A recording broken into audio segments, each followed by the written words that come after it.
Después del tema que hablamos, yo voy a hablar un tema un poquito más aparentemente sencillo, que es la estenosis lumbar, pero personalmente creo que hay un montón de controversias, ahora está muy de moda, más que nada para saber los tipos de tratamientos. Hay gente que es muy tradicional con el tratamiento solamente de descompresión, cada vez se está hablando más de fusión en esto. Voy a hablar, estamos realmente corto en tiempo, así que voy a tratar de hablar un poquito, saltear la primera parte que todos la conocen, que es más que nada la definición de estenosis. En Estados Unidos es el diagnóstico más común en mayores de 65 años. Por eso es una patología muy común, la vemos todos los días.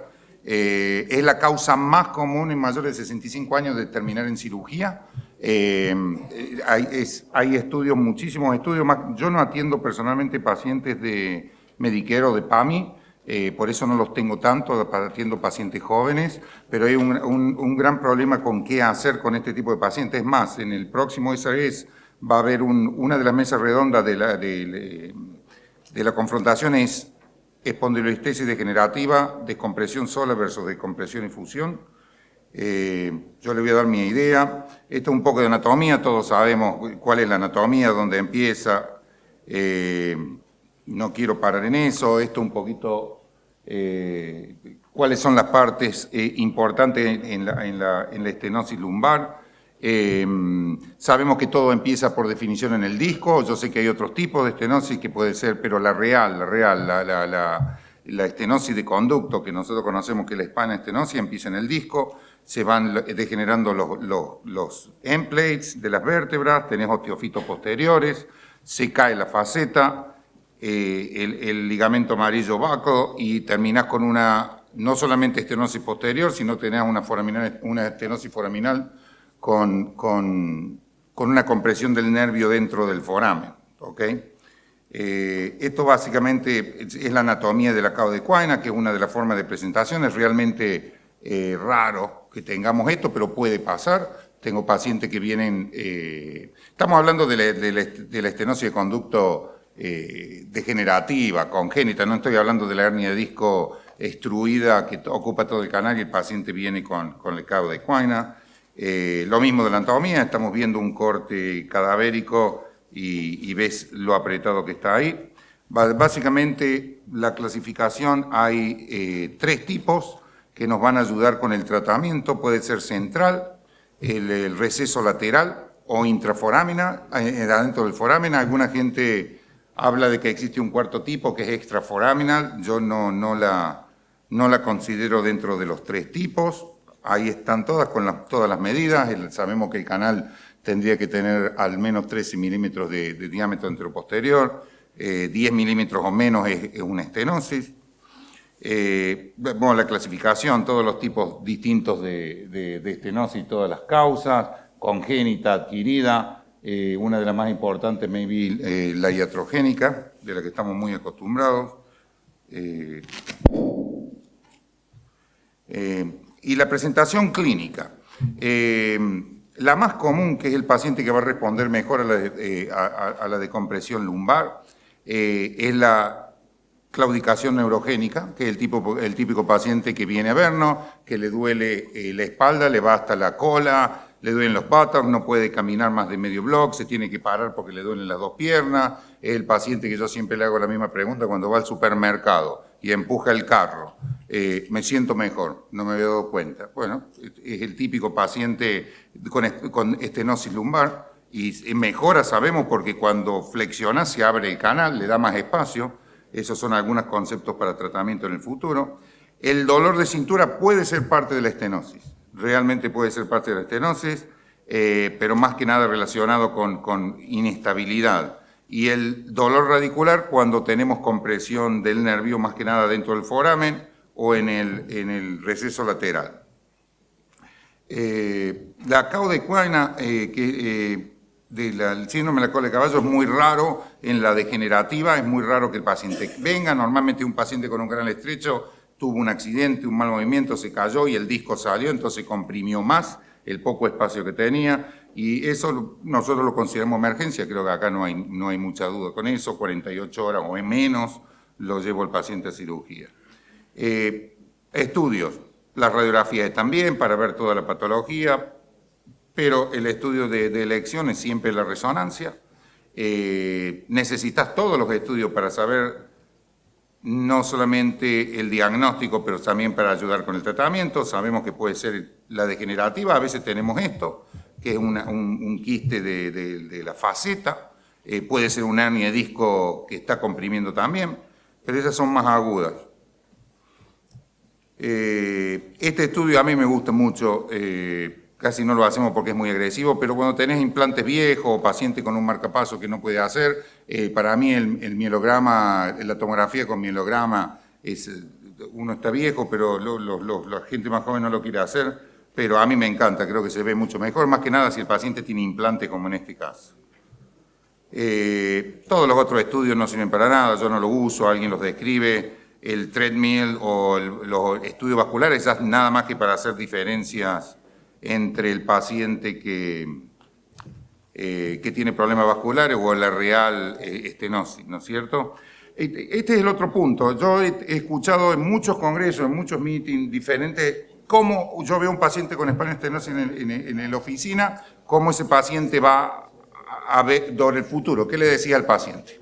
Esto se va a poner peor en el futuro, esto va a ser lo mismo. Hay un trend que más o menos después, pero hay muchas diferencias en los números, pero más o menos lo que usamos nosotros, el 30% se va a empeorar, el 40% más o menos va a mantenerse igual, y algunas veces con tratamiento asintomático el 30% se mejora.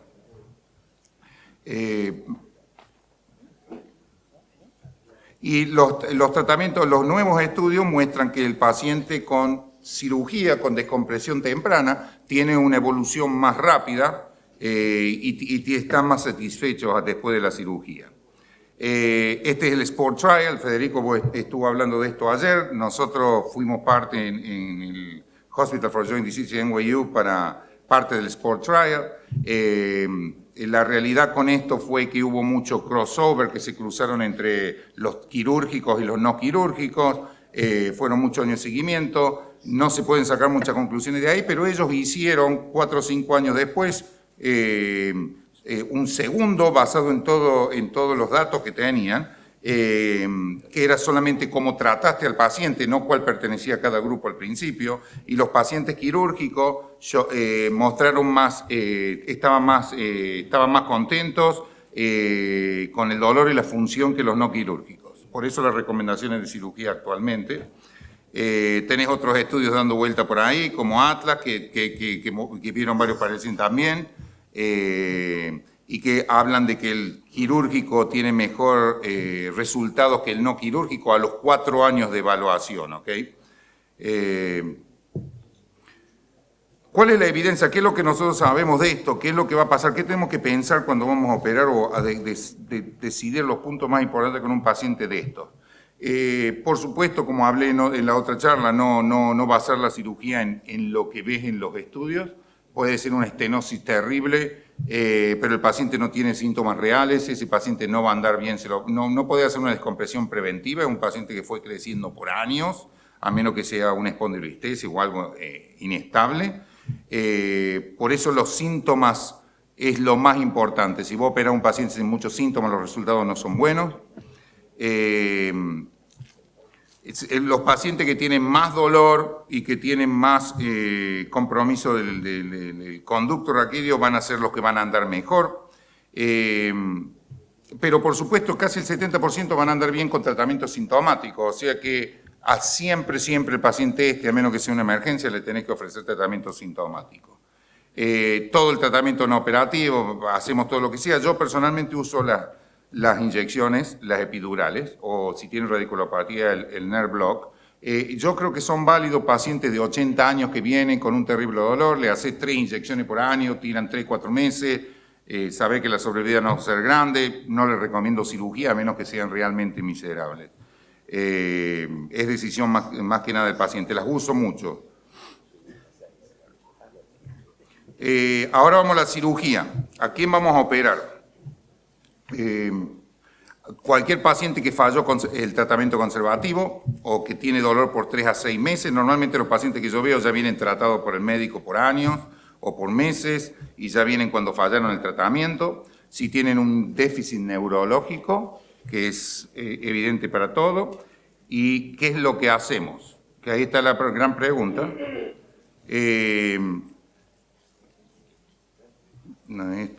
Ahí vamos a ver. Estos son parte del manejo quirúrgico, no voy a ir ahí ahora. ¿Qué es lo que hacemos como tratamiento quirúrgico? ¿Qué es lo que nos interesa a nosotros? Y donde acá yo sé que Pablo me invitó a dar esta charla porque, por una sola razón, si fusionamos o no fusionamos. Yo sé que eso, porque no hay, es la única razón, yo te voy a dar mi idea, pero es muy discutido, ¿ok? La laminectomía, que puede ser central o amplia. La laminectomía central es el gold standard, es lo que se haría, es lo primero que hacemos con estos pacientes. Yo uso personalmente un arco de Wilson porque como no la voy a fusionar, quiero que ese paciente esté bien abierto por atrás para evitar problemas con la dura, que soy un campeón de la duratea. Yo siempre empiezo, cada uno tiene la forma de hacerlo, yo lo hago por el medio, trato de hacerlo menos, tratar de salvar lo más posible, siempre preservar la pars, siempre estoy mirando y cuando abro veo la pars, no quiero fractura de pars porque son pacientes miserables, lo tenés que terminar fusionando por tu culpa. Y todos hablan del 50% de la faceta, si es un paciente que no tiene mucha artrosis, voy menos, voy un tercio de la faceta si puedo hacer una descompresión, más que nada en la central. Estas son las técnicas. La laminectomía con el receso lateral y descompresión y foraminotomía. Esta es típica, es la más grande de todas que haces y la hago más que nada si el paciente tiene síntomas radiculares, si no voy al medio, no tengo mucho problema. Yo lo que uso, en vez de usar la Kerrison para ir adentro del foramen, para hacerlo, en vez de usar la Kerrison recta como se muestra aquí, yo lo que uso es una Kerrison curva, que las tenemos, así que la uso, entras con la Kerrison adentro y tratas de comer.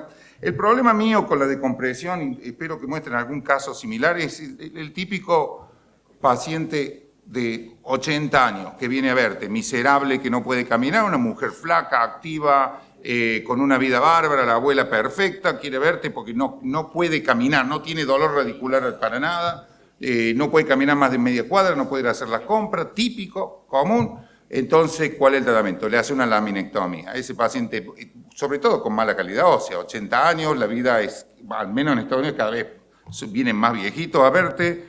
6 semanas después de la cirugía, un mes, la paciente viene porque está miserable con un dolor radicular que no se puede mover. Que creo que es lo que nos pasa a todos, me ha pasado a veces, porque cuando haces la laminectomía no importa lo que tomes o no, eso va a subsidiar, se cae, el foramen aprieta, por más que lo descomprima y todo. Eso ha hecho que haya cambiado la forma de tratamiento porque molesta mucho. Ese paciente va a necesitar otra cirugía y una descompresión y a veces una fusión, que a esa edad no, o 2 cirugías no son lo más recomendado.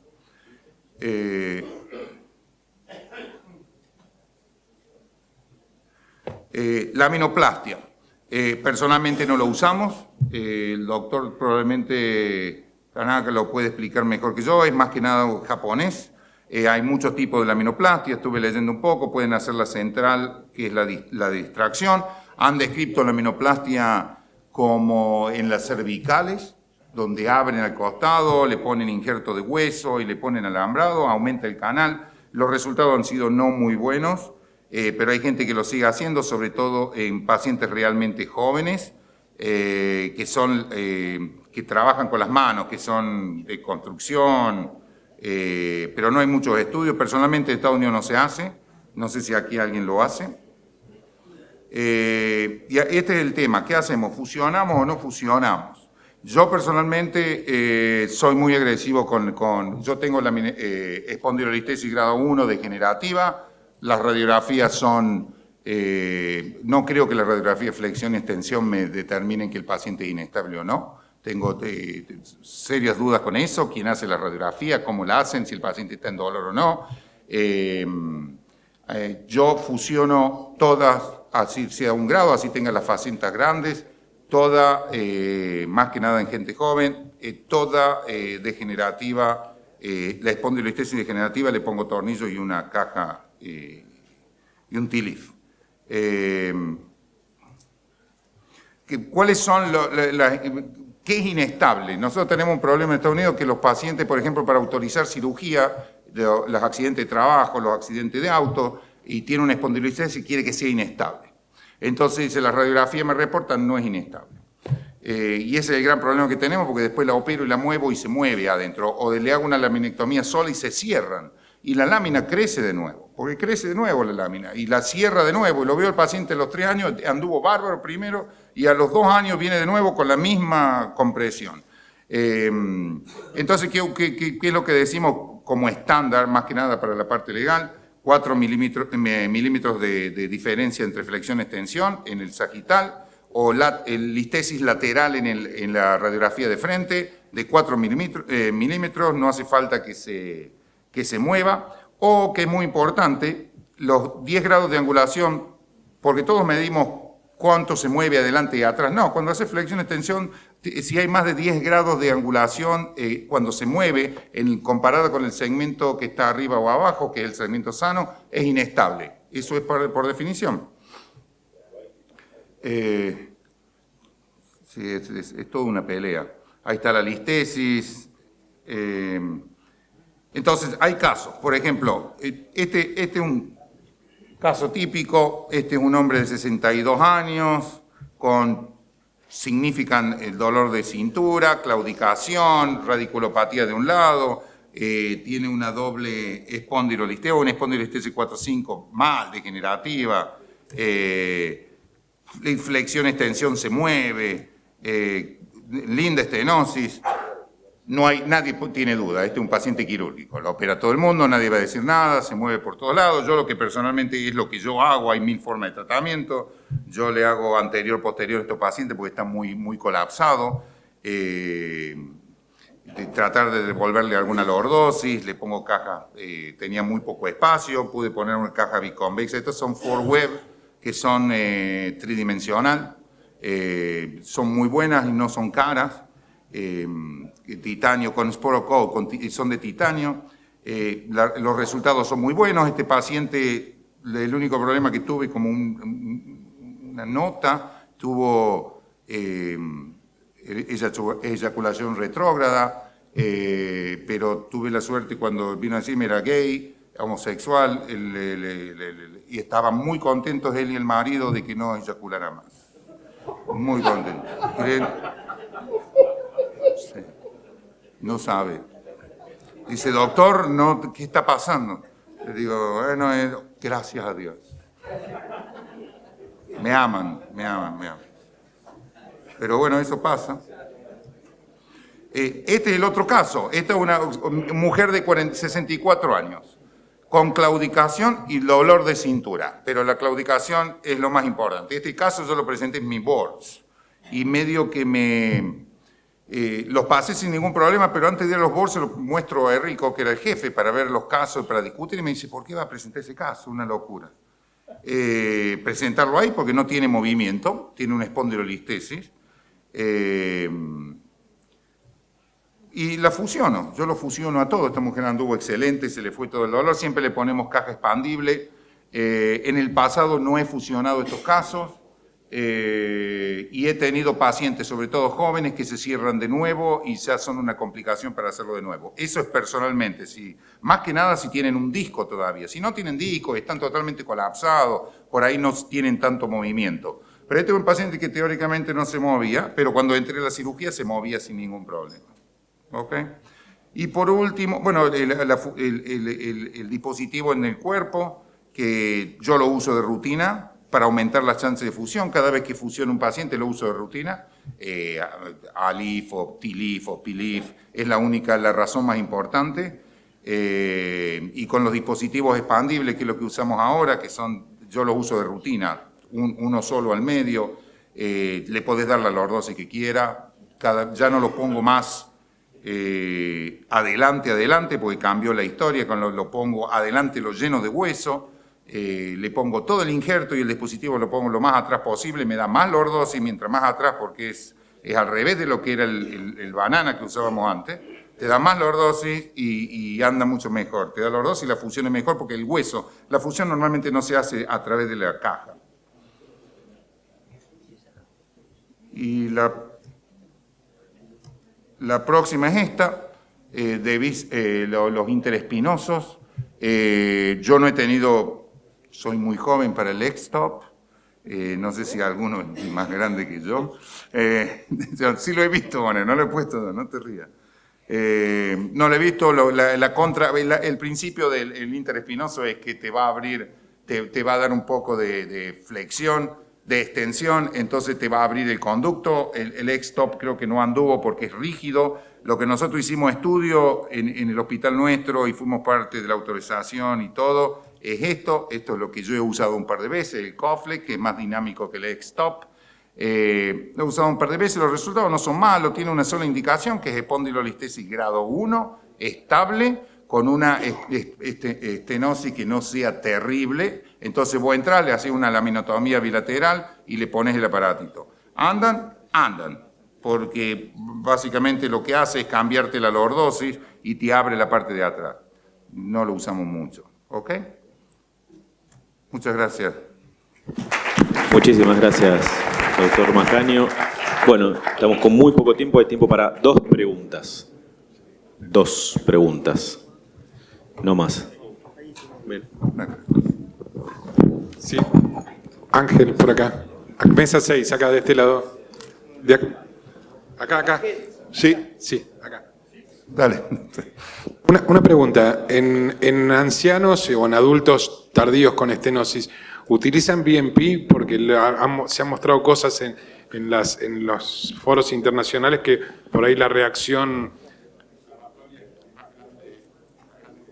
El BMP ha cambiado mucho el uso. Cuando el doctor Lenke estaba, siempre lo discuto esto, estaba en Washington University, hacía la escoliosis con 7, 10 dosis de BMP, a 3.000, 4.000 dosis cada una, grandes. Hoy yo uso BMP solamente en fumadores, que sean realmente fumadores, no el que fuma 1 o 2 cigarrillos, o en las revisiones. Después no uso BMP para nada. El BMP, y menos a menos que hagas mínimamente invasiva un TLIF, entonces le hago un pedacito del más chiquito de todos en el lado de la faceta, le como la faceta del lado que no la abro y ahí le pongo porque quería asegurarla, pero incluso ahí no lo usamos más. Es muy cara, no se usa más.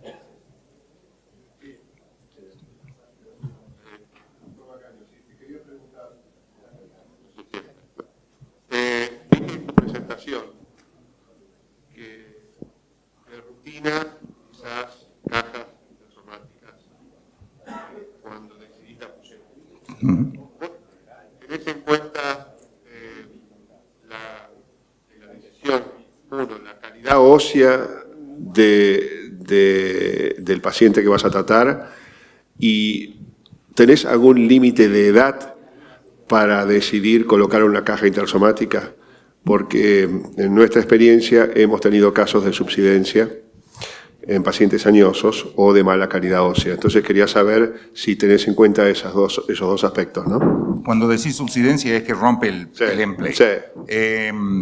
Bueno, yo uso todo expandible, o sea que tenés que tener cuidado con la caja. Si el paciente no tiene, lo pongo en todos, porque cuando yo tengo un paciente quiero que se fusione. Y todos los estudios muestran que si le das un aporte anterior, tiene muchísimas más chances de fusionarse. Siempre la caja la apoyo con tornillos atrás. He tenido casos, sí, en viejitos que rompe a través del emplate, no he tenido ningún problema, porque está un paciente fusionado, se fusionan a través de eso. No he tenido problema, le pongo cajas absolutamente a todos. Si por supuesto un viejito no la trato de expandir, la pongo casi sin expandir, que se quede ahí, no trato de abrir los forámenes, que es la función de la caja cuando lo hace por un lado. Voy tranquilo que se apoye y le pongo hueso, porque la fusión no se hace a través de la caja lo mantiene, es todo el hueso que ponemos alrededor. Incluso el paciente con osteoporosis. Incluso el paciente con osteoporosis. Soy cuidadoso con el emplate cuando lo trabajo con las curetas, que es importante, de no ir adentro y de que la caja no protruya, pero a veces me ha pasado y no me da mayores problemas. porque le ponemos los tornillos atrás, se fusiona a través de eso. Ok, gracias. ¿Por qué? Bueno, gracias Ángel. Pasamos a la presentación de casos, la última, del doctor Lanari.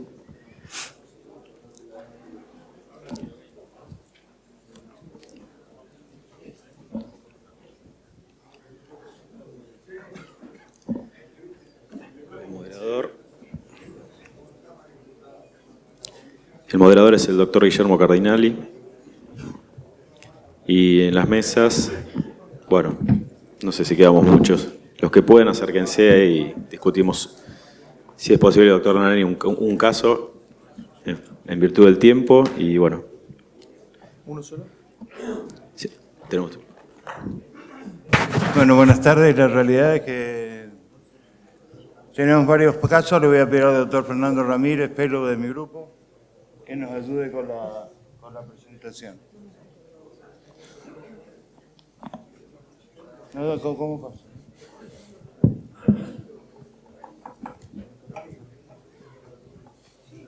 Los casos son relativamente sencillos, no tienen trampa alguna. Son casos de la vida diaria, casos que hacemos habitualmente.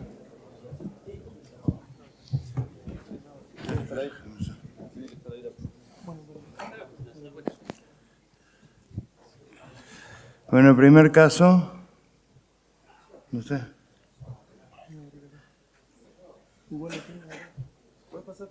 ¿Puede empezar por acá? Buenas noches. Bueno, el caso viene a continuación a de la charla del doctor Macagno con respecto a una paciente de sexo femenino. Es el primer caso, 73 años, cuyo principal motivo de consulta es una claudicación variable de la marcha progresiva, una cruralgia a predominio L3, L4, pero sobre todo, como les decía, la claudicación de la marcha es lo que más ponderaba en esta paciente, y un examen físico relativamente bueno, un motor index completo y el resto sin particular. Este es el espinograma de la paciente, donde vemos que respeta el contorno sagital.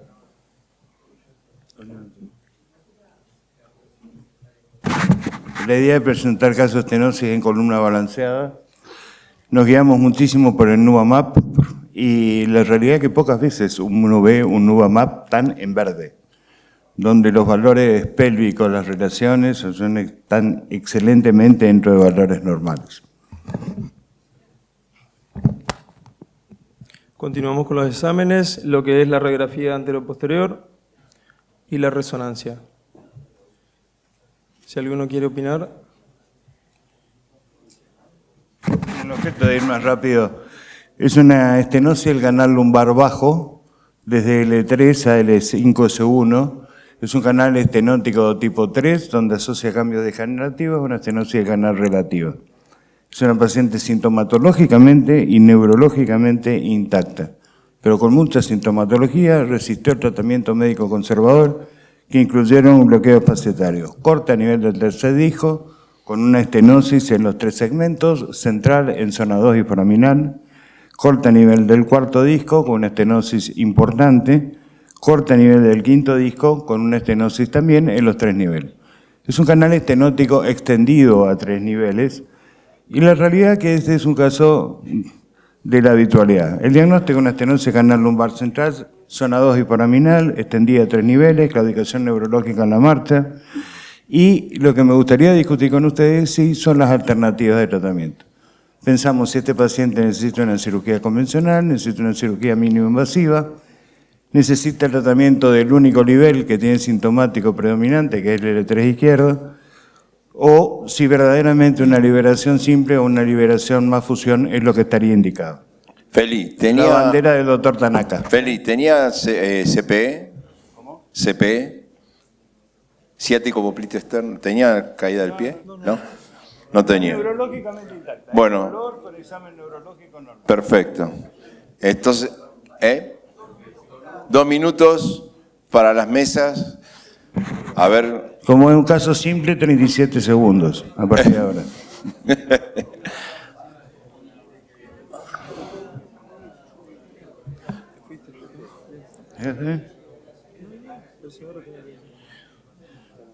Pero ahí no está puesto.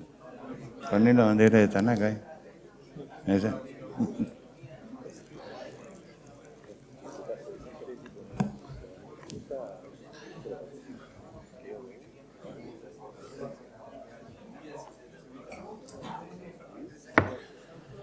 Que puedes hablar por ahí si está cansado, Felipe.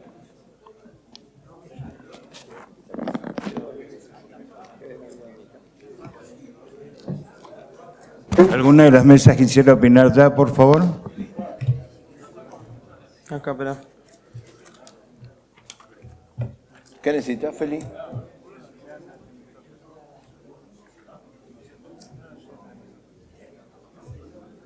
Sí, funciona, a ver.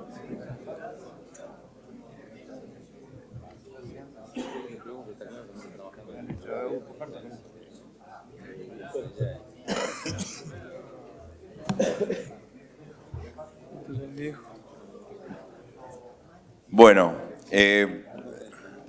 vamos en base al tiempo que tenemos, ya creo que es un caso como para que mesa 1. En la mesa 1 coincidimos en hacer todo por vía posterior, con descompresión saco radicular de L3 a S1, con 3 cajas intersomáticas por PLIF. La idea entonces, vía posterior, artrodesis de los 3 niveles, liberación extensa, que incluye la parte en zona 2, el foramen. Exactamente. Y colocación de una artrodesis instrumental con cajas intersomáticas de L3 al sacro. Marcelo, Exacto. Tomás, ¿alguna otra opinión? La verdad que no lo discutimos en extenso, pero yo lo miro a Tommy y me parece que está como yo, que no está de acuerdo con que la paciente tiene un cuadro de estenosis que vos la describiste muy bien. No veo para qué someterlo a una operación que no solamente le va a tratar niveles que no son los sintomáticos, sino que le va a tratar el movimiento, que no es lo que le molesta a esta mujer. Tiene una estenosis simple a la cual se le puede hacer la cirugía que en mi práctica por lo menos más satisfacción te da, que es el recalibraje. Es un lindo caso para discutir qué recalibrar, qué no, hasta dónde ir por la foto, hasta dónde ir por la clínica, darle bolilla al resultado de los bloqueos o no, pero digamos que sea mínimamente invasivo o no tanto, hay que descomprimirle y nada más, hacerle 3 fijaciones a una paciente de 70 y pico de años que no tiene lumbalgia como síntoma cardinal, no tienen estabilidad, la estenosis de partes blandas. No sé, me parece que, por suerte, yo en mi práctica no necesito hacer eso. ¿Alguna otra mesa estaría de acuerdo con Marcelo o con la opinión de la mesa 1? Matías. Acá tenemos opiniones divididas. ¿El que manda sos vos? No, tenemos opiniones divididas, no puedo. Pero bueno, yo pienso que, igual que Marcelo, creo que es un caso ideal para hacer una descompresión. Me parece que merece los 3 niveles, a pesar de que L4 o L5 es el peor. Creo que es una buena técnica hasta para hacer técnica Maculoc de descompresión a través de un abordaje, descomprimir los dos lados. Pero bueno, acá hay otros que quieren opinar. ¿No colocarías nada intersomático, Matías? ¿Cómo? No haría artrodesis directamente. No harías artrodesis. O sea, Me parece que yo estamos divididos con Marci. Me parece que hoy en día 70 años es una edad joven con una expectativa de vida. Tengo pacientes de 70, 75 años que hacen actividades de alta competencia. Esta mujer no puede, está claudicando. Hemos tenido malas experiencias con recalibrajes a los Senegas, excelentes cirugías al poco tiempo o Maculoc. Vamos a pelear, porque si no es un embole, vamos a pelear. Entonces me da la sensación de que yo le haría una artrodesis de esos niveles de la fijación de L3 al sacro. Y ¿En los 3 niveles? Sí, por supuesto, una buena descompresión, es mucho más rápido. No someto al paciente quizás a lo mejor a los sistemas tubulares que me van a demorar las técnicas quirúrgicas. Y en un paciente de edad me da la sensación de que uno puede lograr a lo mejor un beneficio en 1 hora y media de intervención. ¿Le colocarías algo? Una instrumentación, por supuesto, con una artrodesis posterolateral. Pero intersomático. No, a esta edad no. ¿Tenemos algún dato de calidad ósea de la mujer esta, Felipe? La realidad es que no tengo una densitometría, pero no había un tema de calidad ósea en esta paciente. No había. La verdad que la evaluamos muchísimo con el DEXA, la evaluamos muchísimo con la tomografía. Y buscamos la relación córtico-esponjosa y las unidades que describió Juan Pablo hoy para ver el grado de osificación que tiene o no tiene la vértebra. ¿Alguna otra opinión en las mesas de sí, Pablo? Acá, más allá de la calidad, en la mesa pensamos que es un paciente que si hay que hacer una artrodesis, hay que artrodesar prácticamente toda la columna, tiene 70 años. Pensamos que esta paciente se vería favorecida con un recalibraje del canal, quizás haciéndolo de las 2 goteras, pero manteniendo el centro para darle más estabilidad, y sí, en este caso, aunque la paciente tiene solamente cruralgia, pero aparte tiene una claudicación neurológica, el recalibrado sería de los 3 niveles, 3 niveles bilaterales. ¿Qué técnica de recalibrado usarías? La técnica de Senegas, colocaría el escoplo en la lámina superior, me llevaría el amarillo y haría la foraminotomía por dentro. Pablo, ¿alguna opinión que te merezca? Sí, acá la mesa cirugía clásica tradicional porque tiene mucha artrosis y bilateral. Es decir que yo, si le hago un recalibraje de un lado, voy a sobrecargar la faceta del otro lado y en poco tiempo esta mujer va a tener una cruralgia del otro lado. Si tuviera una faceta hipertrófica de un lado únicamente, entonces me juego a hacerle un recalibraje, pero la artrosis es bilateral y la hipertrofia del ligamento amarillo es bilateral. Es bilateral. Sí, entonces, cirugía clásica convencional para nosotros, es decir, liberación, facetectomía buena, liberación sacorradicular en los 3 niveles y artrodesis posterolateral, con el mismo hueso autólogo que se saca del paciente. Tampoco colocarías nada intersomático. No. Perfecto. Ahora, Felipe, ¿te puedo hacer una pregunta? Bueno. Más que una pregunta. Vos tenés muy Perdón, buenos ¿hay cortes. alguna mesa más? ¿Alguien más? Sí, hay una alternativa, en pos de la discusión, en pos de la controversia. Bueno. Acá estuvo dividido la cosa, estoy reemplazándolo y acá en alguna parte se inclinó por fusión L3-1, ¿sí? De que directamente liberar y fusión L3 a S1. Y yo por eso preguntaba por la calidad de ósea. Ya arriba de los 70, 4 niveles de fusión.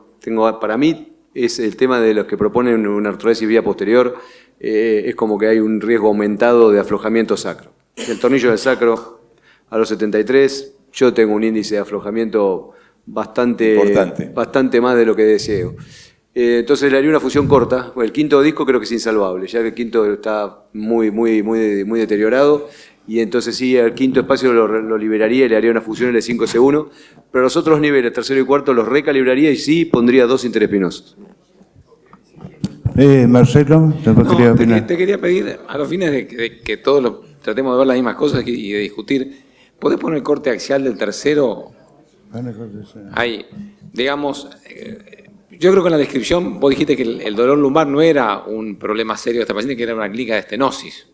El motivo de consulta no fue por lumbalgia ni por lumbalgia de larga data. Sino el paciente tenía una claudicación variable de la marcha progresiva. Claro, porque cuando yo miro ahí, para mí las facetas para 73 años son normales y lo que veo que estenosa el canal es ligamento. Cuando vas al 4, veo nuevamente facetas normales para 73 años y lo que estenosa el canal... Ligamento. Claro, yo me imagino ese canal sin ligamento, es un canal complaciente, amplio y que se puede descomprimir sin sacrificar nada de faceta, ¿no? O un tercio si uno quiere. Y cuando veo el 5, es lo mismo, o sea, tengo hasta un quiste sinovial ahí chiquitito en un extremo del ligamento, y veo puro ligamento y las facetas están estables, en buena posición.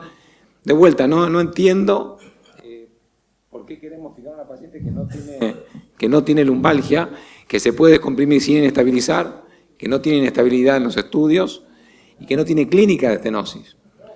Si no, habría que artrodecer a la mitad de la población con 70 años porque esos estudios se van a ver en todos los pacientes, digamos, ¿no? El tema es que muchas veces cuando uno va a operar a este tipo de paciente tiene miedo a hacer de menos. Y la liberación con fusión te asegura hacer lo justo y necesario. El miedo que uno tiene es hacer de menos. Bueno, está bien, si necesita cierto entrenamiento, para eso estoy de acuerdo, pero bueno, digamos que si opero 100 pacientes de esto y tengo que reoperar a 10, prefiero eso a hacer una artrosis circunferencial de 3 niveles a los 73 años a 100 pacientes y tener que reoperar a 25 por degeneración adyacente, por infección, por complicaciones de la herida, por problemas médicos. Es decir, por supuesto que siempre existe la posibilidad. Aparte, me parece que este es un caso extremo para la descompresión. Hay otros que son más discutibles, que vos sabés, mira, te voy a hacer una descompresión, es posible una fijación. Yo a esta paciente ni le hablaría de fijación. Pero de vuelta, son maneras de verlo, ¿no? Coco. No, simple, disentir y no significa pelear. La verdad No, que es lo un que curso uno de controversias. Exactamente, lo que uno busca en realidad es tratar de, en cuanto a la experiencia de equipo y la experiencia personal que uno tiene, ver los pacientes cómo les fue. Cuando nosotros hacíamos descompresiones simples, la verdad que no nos iban bien a mediano y largo plazo. Por eso hablaba que a los 70 años los pacientes que tienen una esperanza de vida mucho el mayor. tiro, es el Sí, último los tiro. vemos después cuando se colocaban los marcos de Harshey y se colocaban, se hacían los recalibrajes, veíamos los pacientes que a los 3, 4 años tenían que volver a quirófano. Y la verdad que Coco? ¿Por qué volvían? ¿Cómo? ¿Por qué te volvían esos pacientes? Y volvían porque generalmente generaba de alguna manera una nueva estenosis. Con el tiempo el paciente seguía haciendo una vida normal, andaban muy bien al principio, después seguían igual. Entonces uno piensa en eso, y por otro lado no me parece que las facetas estén normales, no me parece que son facetas hipertróficas. A veces la estenosis central y lateral no alcanza con una descompresión posterior sola, y bueno, colocar tubos. En mi experiencia, uno necesita para 3 niveles de ambos lados, necesita por lo menos 4 o 5 horas de cirugía, cuando en 1 hora y media, en manos de las de Felipe, se puede resolver el problema perfectamente. ¿Y hasta dónde bien. te dirías, Coco? ¿Hasta la quinta? Sí, no, yo termino en el sacro y voy incluso con cemento, y nosotros con Gustavo, con Marcio... Por eso, ¿cómo lo haces? Nosotros lo que hacemos primero al paciente antes de la cirugía es pedirle siempre, cuando no tenga sintomatología neurológica, los estudios de resorción ósea, siempre los venimos haciendo con los endocrinólogos, evaluar osteocalcina, deoxipiridinolina, todo lo que tiene que ver con metabolismo fosfocálcico, evaluar que no tenga un hiperparatiroidismo secundario, meterla en un plan de acuerdo a lo que nos digan los endocrinólogos, de si necesita o no antirresortivos, o si necesita formadores de saquemos hueso. que necesita eso y que... Una vez que ya tengo todo esto en marcha, voy con cemento incluso en el acto operatorio, con tornillos grandes, gruesos. Bueno, trato de buscarle la vuelta como para poder resolverlo a lo más largo posible.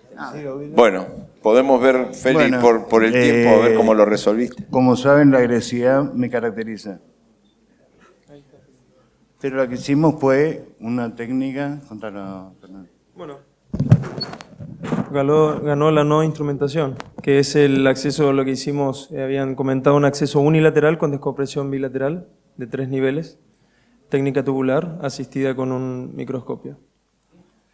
Bueno, esta es la paciente en posición y esos son los cortes axiales donde logramos hacer la descompresión que la describimos recién.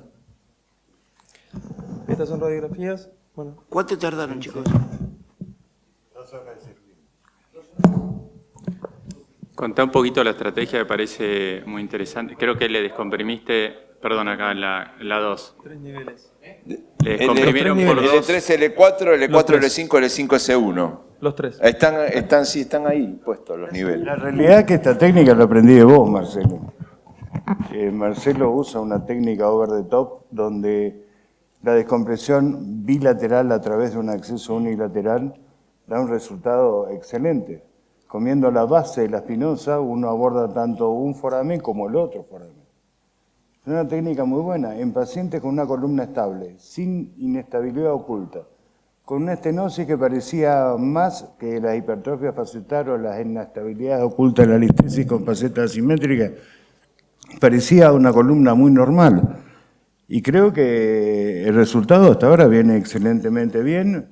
Las radiografías tanto dinámicas como en flexión-extensión no muestran ningún tipo de dolor y el espinograma de control final No, es una resonancia. y la resonancia muestra esto. La realidad es que la paciente evolucionó favorablemente bien. Esa es la actual, Felipe. Esa postquirúrgica. Felipe, acá en la mesa 2. Está bueno que cuenten que hicieron abordaje por un lado para 2 niveles y en el otro, del otro lado, para preservar los músculos, que es interesante. Ahí están los abordajes que se programaron y cómo quedan. La realidad es que los dilatadores que usamos son dilatadores no tubulares más cortos, con un brazo mecánico que lo sostiene. Usamos el diámetro 16 y es un diámetro un poquito más importante. Lo importante es la colocación y la forma donde uno coloca el separador para abordar un disco, no en dirección anteroposterior, sino realmente en una dirección oblicua dirigida hacia la base de implantación del proceso espinoso. El microscopio ayuda muchísimo porque da una visualización directa, provee luz, provee magnificación, y la realidad es que la paciente anduvo muy bien. ¿A cuántos días le diste el alta, te acordás? No, la paciente estuvo menos de 48 horas internada. 40 por eso. Menos de 48 bueno, horas. Bueno, eso es bastante interesante. Bien. Pero les quiero mostrar otro caso rapidísimo. Dale, vamos a rapidísimo. Dale. Porque la realidad es que durante todo este tiempo uno ve cada vez más publicaciones y más cosas con respecto a los accesos unilaterales y las descompresiones bilaterales. Esta paciente también es una paciente de 77 años, es rumana, con una columna bastante bien balanceada, con una pequeña escoliosis degenerativa del adulto lumbar derecha, operada por una espondilolistesis degenerativa con una técnica mínimo invasiva. Y la técnica mínimo invasiva, cuando uno opera espondilolistesis, todos los trabajos que uno lee que dan los mismos resultados. Cada vez está más en duda si la liberación pura o la liberación más aprovecha, que es lo que nosotros manejamos este concepto hace 5 o 10 años, técnicamente hoy en día dan los mismos resultados. Pero uno de los temas mínimo invasivos es lo que le pasó a este paciente, que en el afán de descomprimir el foramen izquierdo L4 L5, tuvieron la lesión completa de la faceta inferior de L4. Y en este caso se ve muy bien. En la reconstrucción tomográfica del lado izquierdo vemos que la faceta inferior no existe. Un corte central del canal con una listesis degenerativa de grado 1. Y en la segunda imagen vemos realmente la abolición completa de la faceta descendente de 4. Y en el corte axial vemos que no hay faceta inferior. Esta es la resonancia de control. La paciente estaba peor con la cirugía que antes de la cirugía. Entonces uno se plantea, si sacamos la faceta, ¿por qué persiste con dolor y la estenosis? Pues indudablemente la faceta inferior no es la causa de la estenosis, es la faceta superior la que da la estenosis en este foramen. Entonces esta paciente, con una estenosis residual que no logró sacarse en el momento de la cirugía, nos vimos obligados a hacer un procedimiento más invasivo. Realmente corregimos la escoliosis y la paciente no quiso ser operada por adelante, tuvimos que hacer todo por atrás. Volvimos a liberar el cuarto nervio y la zona 2 del quinto nervio lumbar y sacamos la articular superior de L5.